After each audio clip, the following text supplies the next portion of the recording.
اقبال کی کہندا ہے کاروبار خسروی یا راہبی آخر کیا ہے غایت دین نبی. کہندا میں اپنے پیر مولانا روم کو پوچھا مرید ہندی نے, پھر پیر روم نے کی گل کی تھی, پھر میں پوچھا پیرا دس ہوئے, پھر مرید پیرا وہ کہندا اے مریدا اے گل ہی ہوئے, کہندا پیرا اے گل ہے دس ہوئے اینج گل ہے.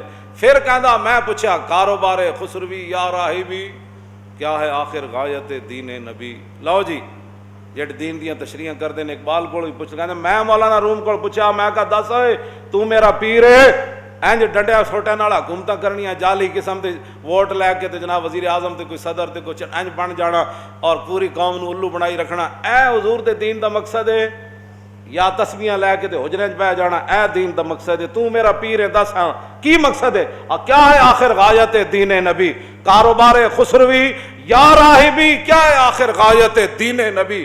اقبال کہندا مولانا روم نے کو میں نے جواب دیتا, انہوں نے کہا مصلحت در دین ما جنگ و شکو اور مصلحت در دین عیسیٰ غاروں کو, اور کہندا جلیو ساڈے دین دا مقصد جنگ تے دبدب ہے. مصلحت در دین ما جنگ و شکو. میں نے کہنے جی یہ بات اسلام امن کی, میں کہا اقبال کو پوچھ لو. اقبال اپنے مولانا روم پیر کو پوچھا, انہوں نے کہا دس ہوئے پیرا کی کرنا ہے اندر بیٹھ جائیے یا انج جعلی کم شروع کر دے اسی ہاں جی ہاں جی ہاں جی. کہتا نا مصلحت در دین ما اور جنگ و شکو اور مصلحت در دین عیسیٰ غاروں کو. پھر کہندا اے شریک مستی خاصان بدر میں نہیں سمجھا حدیث جبر و قدر. اور کہنے لگا تو میرا پیر ہے تو میرے ایک اور گل دس. انہوں نے کیا صحابہ نے تو کیا سعد بن معاذ تے سارے نے کیا سمندر گھوڑے پا دیاں گے برکے غماد تک چلے جاواں گے اور کیسر و کسرا نہ جنگ چھیڑ دیاں گے. ادھر ایون تے دوسرا عبداللہ بن ابی کلمہ انہیں بھی پڑھیا تے وہ 1.5 میل بھی حضور نال نہ چلیا. دس تو تینوں بدر والے صحابہ نال خاص نسبت ہے مولانا روم, اور دس ہوئے اپنے مرید ہندی اقبال نو اے وجہ کی بنی؟ اقبال کہندا میرے پیر نے پھر کوئی جواب کی تھا بال بازاں را سوئے سلطان برد اور بال زاغاں را بگورستان برد. انہوں نے کہا میرے مریدہ ایویں جلا ہویا اور شاہین دے بھی پر ہوندن تے کوے دے بھی پر ہوندن. اے تے مزاج دی بات ہے نا, شاہین دا مزاج انہوں بادشاہاں دے ہتھاں تے لے جاندا تے کوے دا مزاج انہوں گندگی تے لے جاندا. سانو جڑے لوگ نصیحتاں کر دیں نہیں جی تانوں پتہ ہے ہر کوئی بس اپنا وقت گزارو تسی کیڑے پاسے ٹر پے ہو اے کم نہیں ٹھیک بڑے حالات. آخر اے سارا مکالمے دا آخری جڑی بات ہے نا, اے تو میں پھر تانوں کدے پورا سنا دیاں گا نا. آخری جڑی بات ہے اساں کم کی کرنا ہے, لبیک دا کم کی کرنا ہے, حضور دے دین دا کم کیویں کرنا ہے, حضور دے دین واسطے محنت کیویں کرنی.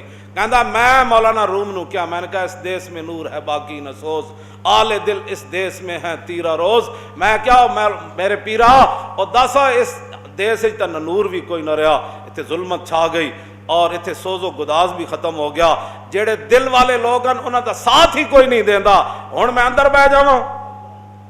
اے مولانا روم کو مرید نے پوچھا اقبال نے, انہوں نے کہا کار مرداں روشنی و گرمی است کار دونا ہیلا و بے شرمی است. کہندا جلیا جڑے مرد لوگ ہوندے نا او انہاں حالات تو تھک کے تے اندر نہیں وڑ جاندے. جڑے کام مرد ہوندے نا وہ اپنی روشنی اور کار مرداں روشنی و گرمی است. اللہ نے جڑے انہاں نوں روشنی تے گرمی دتی انہاں نوں کم ہے او پھیلاندے رہنا اور کار دونا ہیلا و بے شرمی است. کہندا اے تے کمینیاں دا کم ہوندا ہیلے بانے بنانا.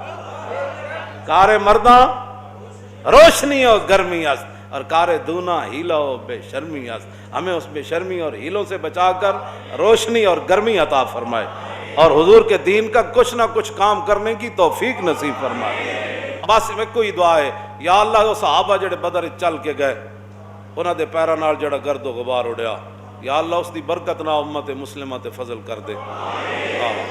وہ صحابہ دے گھوڑیاں دے پیراں نال جڑی خاک اڈی یا اللہ اس خاک دی برکت نہ ساڈے گھوڑیاں نوں بھی کوئی طاقت دے دے. ساڈے گھوڑے بھی کھل کے کفر دی اکھاں وچ اکھاں پاون. ساڈے گھوڑے بھی یا اللہ کدی بیت المقدس وال چل پون. یا اللہ ساڈے گھوڑے کدی روندیاں برماں دیاں بچیاں دی آنسو جا کے پوج دیون. یا اللہ انہاں گھوڑیاں دی انہاں فضاواں دیاں برکتاں نال جڑے بدر صحابہ گئے یا اللہ امت مسلمہ دی حال تے رحم کر دے. انہاں وچوں بزدلی کڈ دے اور صحابہ دی جنوں شجاعت دیتی بہادری دیتی وہ ارباں حصے وچوں کوئی آخری حصہ امت مسلمہ نو اس دور وچ بھی دے دے. رہے گا یوں ہی ان کا